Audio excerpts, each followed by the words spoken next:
संगीत।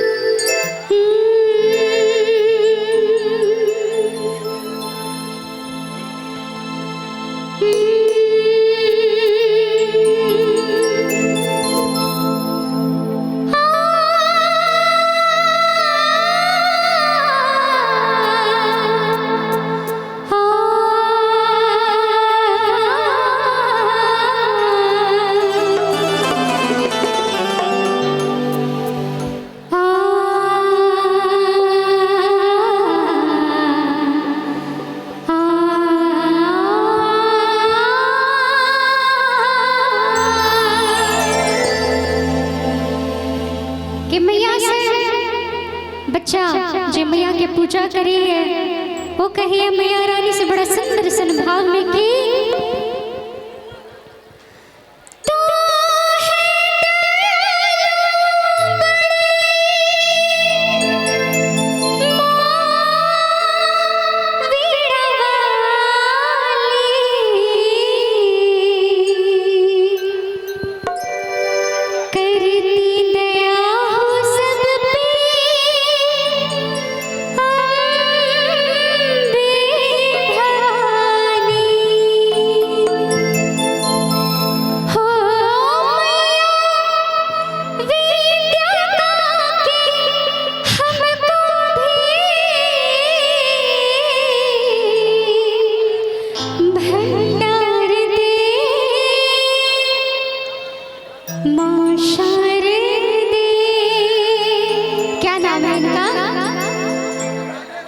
राधे श्याम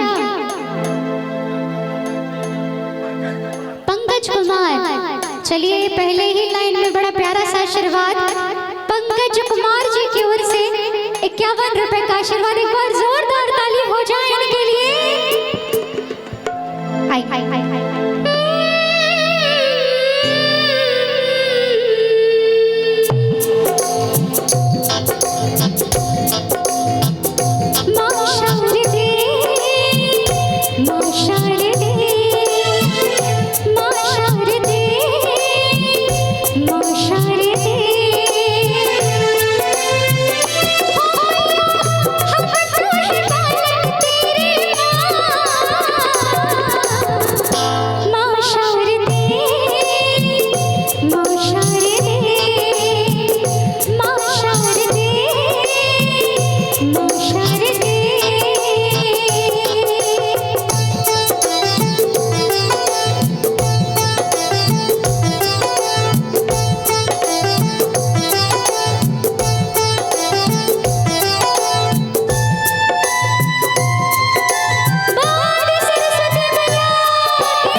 चाहते हैं।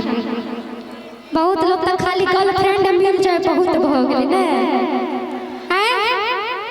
विद्या नहीं चाहिए खाली अपना गर्लफ्रेंड हो जाए कि आइए हो बात सच है। सरस्वती पूजा करते तो कोई नहीं कहते जब मैया हमरा पास करा दिया, नहीं हमरा गर्लफ्रेंड के पास करा दे। वाह वाह। अच्छा कौन कौन चाहते हैं कि मैया विद्या का दान दे? कौन कौन